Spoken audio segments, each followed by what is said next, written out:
হযরত আলী রাদিয়াল্লাহু তাআলা আনহু কি করলেন, ওই 90 কেজি স্বর্ণের মূল্য সবকে ক্যান্সেল করলেন।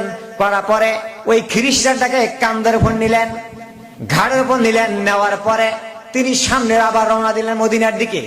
যখন মদিনার দিকে গেলেন, যাওয়ার পর একটা খেজুরের ডালপাল দিয়ে বাড়ি আছে, ওই বাড়ির দুয়ারের সামনে এরকম করে কড়া নাড়লেন, ভাই বাড়িওয়ালা বাড়িতে আসো।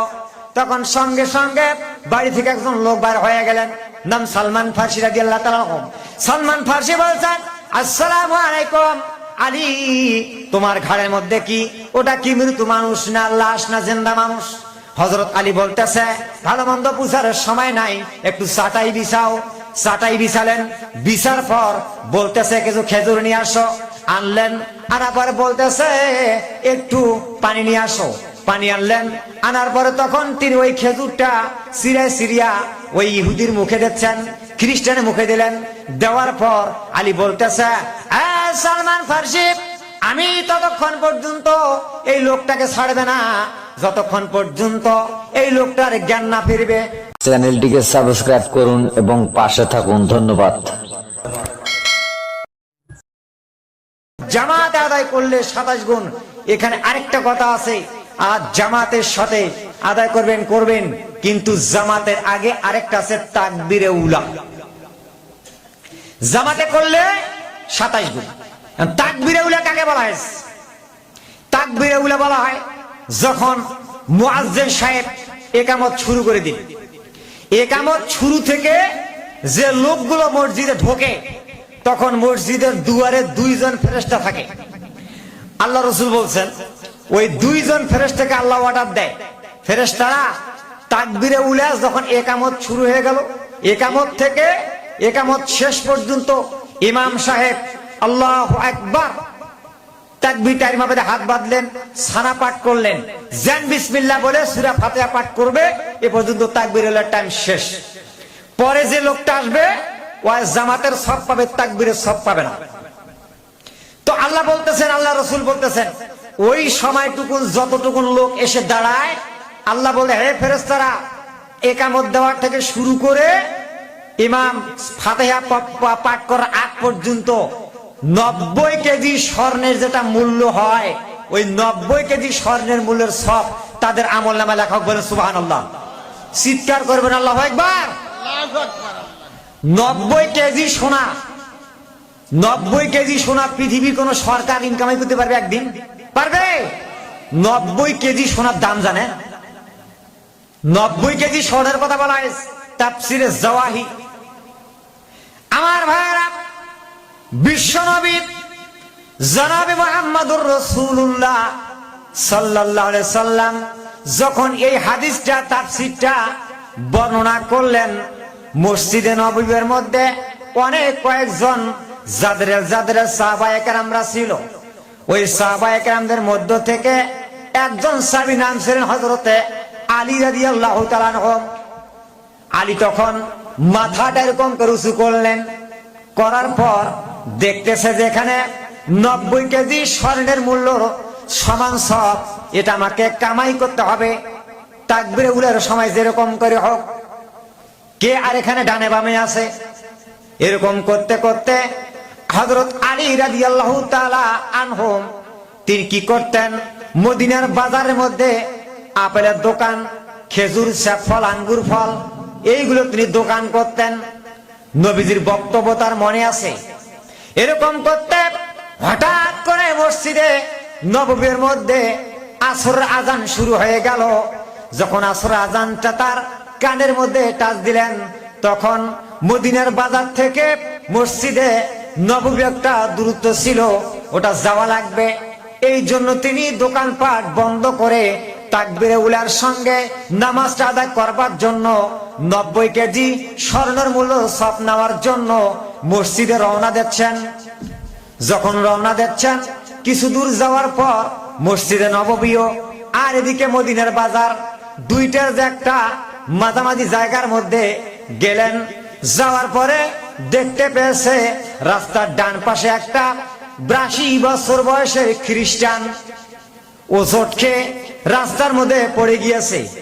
চিৎকার করে চিল্লাইতেছে, help me, help help me, কে আছেন আমাকে একটু হেল্প করো, সাহায্য করো। হযরত আলী রাদিয়াল্লাহু তাআলা আনহু চিন্তা করলেন, দেখতেছে অসংখ্য রাস্তা দিয়ে মানুষ কিন্তু যাতায়াত করছে, কিন্তু লোকটার কথায় কেউ কর্ণপাত করে না। মুরব্বী মানুষ, তারপর খ্রিস্টান মানুষ। আলী চিন্তা করতেছে, যদি আমি এই লোকটাকে হেল্প করবার জন্য, সাহায্য করবার জন্য আমি যদি এগিয়ে যাই, তাই তো তাকবীরে উলার নামাজ থেকে 90 কেজি স্বর্ণ মূল্যের সমান সব থেকে আমি তো বঞ্চিত হয়ে যাব। তিনি তখন কি করতেছে, কি করা যায়, কি করা যায়, এরকম তখন ডান পাখান আলোক করবে, আমি না নামাজে যাব না, ওই লোকটাকে খ্রিস্টানটাকে হেল্প করব। এরকম করতে করতে আল্লাহ রাব্বুল আলামিনের কোরআনে কারীমের আয়াতটাকে মাথায় টাচ দিলেন। আল্লাহ পাক বলছেন, হাফিজু আলাস সালাওয়াতি ওয়াস সালাওতিল উস্তা ওয়া কুমু লিল্লাহি কানিতিন। আল্লাহ পাক বলতেছে, তোমরা সমস্ত নামাজের প্রতি যত্নবান হয়ে যাও, বিশেষ করে মধ্যবর্তী নামাজে একান্ত একান্ত আদবের সহিত দাঁড়া। বলেন সুবহানাল্লাহ। এখন আপনার মাঝে আমি বিচারটা ছেড়ে দিলাম, মধ্যবর্তী নামাজ কোনটা বলেন তো? 5 ওয়াক্ত নামাজ, এদিকে জোহর, ফজর জোহর 2, মাগরিব এশা, মাঝখানে কোনটা থাকলো? কোনটা থাকলো? আসর। হযরত আলী কোন নামাজ পড়াতে যাচ্ছে? কোন নামাজ? এই জন্য আমার বক্তব্য, 12 তারিখে ভোট, 15 তারিখে আমার মাহফিল আছে কুমিল্লা বুড়িচং থানা, প্রধান বক্তা আছি, ঢাকা টাঙ্গাইলে আছি, যাত্রাবাড়িতে আছি।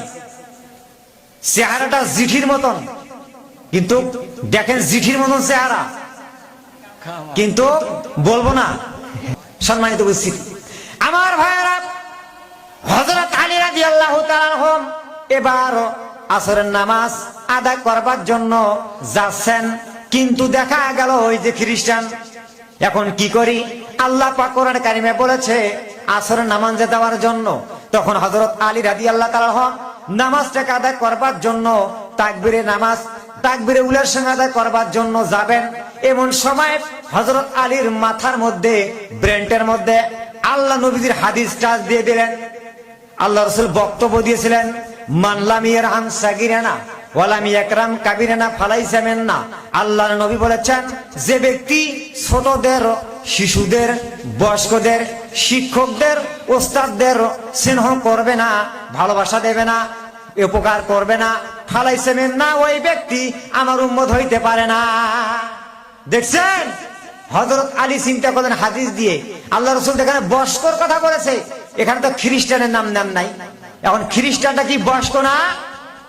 আমার ভাইয়েরা, এইদিকে যখন আসরের নামাজ আজান অনেকক্ষণ হয়ে গেছে, আল্লাহ পাক কোরআনে কারিমে বলছেন, ফাইজা তুমানান্তুম ফাকিমুস সালাত ইন্নাস সালাতা কানাত আলাল মুমিনিনাল কিতাবাম মাওকুতা। মুসলমানদের জন্য আমি নির্দিষ্ট টাইমে নামাজ কায়েম করেছি। বলেন সুবহানাল্লাহ। নির্দিষ্ট টাইম কিন্তু ওদিকে কি হয়ে যাচ্ছে? পার হয়ে যাচ্ছে। আমার ভাইয়েরা, হযরত আলী রাদিয়াল্লাহু তাআলা আনহু কি করলেন? ওই 90 কেজি স্বর্ণের মূল্য সবকে ক্যান্সেল করলেন। করার পরে ওই খ্রিস্টানটাকে কাঁধের উপর নিলেন, ঘাড়ের উপর নিলেন। নেওয়ার পরে তিনি সামনে আবার রওনা দিলেন মদিনার দিকে। যখন মদিনার দিকে গেলেন, যাওয়ার পর একটা খেজুরের ডালপাল দিয়ে বাড়ি আছে, ওই বাড়ির দুয়ারের সামনে এরকম করে কড়া নাড়লেন, ভাই বাড়িওয়ালা বাড়িতে আসো। তখন সঙ্গে সঙ্গে বাড়ি থেকে একজন লোক বার হয়ে গেলেন, নাম সালমান ফার্সি রাদিয়াল্লাহু তাআলা আনহু। সালমান ফার্সি বলছেন, আসসালামু আলাইকুম আলী, তোমার ঘাড়ের মধ্যে কি? ওটা কি মৃত্যু মানুষ না লাশ না জিন্দা মানুষ? হযরত আলী বলতেছে, ভালো মন্দ বুঝার সময় নাই, একটু চাটাই বিছাও। চাটাই বিছালেন, বিছার পর বলতেছে কিছু খেজুর নিয়ে আসো। আনলেন, আনার পরে বলতেছে একটু পানি নিয়ে আসো। পানি আনলেন, আনার পরে তখন তিনি ওই খেজুরটা সিরিয়া ওই ইহুদির মুখে দিচ্ছেন, খ্রিস্টানের মুখে দিলেন। দেওয়ার পর আলী বলতেছে, সালমান ফার্সি, আমি ততক্ষণ পর্যন্ত এই লোকটাকে ছাড়বে না যতক্ষণ পর্যন্ত এই লোকটার জ্ঞান না ফিরবে, হুঁশ না আসবে, ততক্ষণ পর্যন্ত লোকটাকে ছাড়বে না। আর এবার ডাউন, আমি এখন যাব মসজিদে নববীতে আসরের নামাজ আদায় করার জন্য তাকবীরুলের সঙ্গে। এদিকে আল্লাহ রাসূল ইকামত হয়ে গেল, নামাজ তিনি দাঁড়াবেন, আরম্ভ করবেন, কিন্তু বিশ্বনবী নামাজ দাঁড়ায় কম করে চুপচাপ দাঁড়িয়ে আছে। সাহাবায়ে কেরাম রিদওয়ানুল্লাহি তাআলা আজমাইন চিন্তা করতেছে, আল্লাহর নবী তো টাইম পার হয়ে যাচ্ছে, কিন্তু নামাজ আরম্ভ করেন না কেন? কারণটা কি? টাইম তো পার হয়ে যাচ্ছে। এমন সময় আলী তখন দড়ির গতিতে মসজিদে ঢুকলেন। ঢুকার পর লোকগুলোকে এরকম করে ফাঁক করলেন, ফাঁক করার পর সামনে গেলেন। যাওয়ার পর বলতেছে, ইয়া রাসূলুল্লাহ, ইয়া হাবিবাল্লাহ, একটু মহা ঝামেলার মধ্যে পড়েছিলাম, আমার একটু আসতে লেট হয়েছে। আল্লাহ রাসূল তড়িৎ গতিতে নামাজ আরম্ভ করলেন, সংক্ষিপ্ত সূরা দিয়ে নামাজটা সমাপ্ত করলেন। করার পরে ডানে বামে সালাম ফিরলেন। সালাম ফিরার পর দাঁড়ায় গেলেন। দাঁড়ার পরে বলতেছে, হে নবীদের সাহাবীরা, আমার সাহাবারা, তোমরা শুনে নাও, তোমরা মনে করবে হযরত আলী আমার জামাই, এই জন্য আজকে আমি নামাজটা লেট করেছি। না না না না না, এটা মন্তব্য করিও না। যখন আমি নির্দিষ্ট টাইমে নামাজ আদায় করবার জন্য এগিয়ে গেলাম, তখন আল্লাহ পাক হযরতে জিবরাইল কানে কানে আমার কাছে কাছে এসে বলে গেলেন। জিবরাইল বলতেছে, ইয়া রাসূলুল্লাহ, ইয়া হাবিবাল্লাহ, আপনার জামাই মারাত্মক কাজের মধ্যে একটা গিয়েছে, আবার 90 কেজি স্বর্ণের চিন্তাও করেছে। এজন্য আল্লাহ পাক নিষেধ করেছে, আজকে একটা দিনের জন্য এক ওয়াক্তের সময় নামাজটা একটু লেটে পড়ুন। বলেন সুবহানাল্লাহ। শেষ পর্যন্ত হযরত আলী 90 কেজি স্বর্ণের মূল্যরও সব পাইল। ওই যে মানলামিয়া রামসাগিরি না, খ্রিস্টানটাকে কি করলেন? হেল্প করলেন।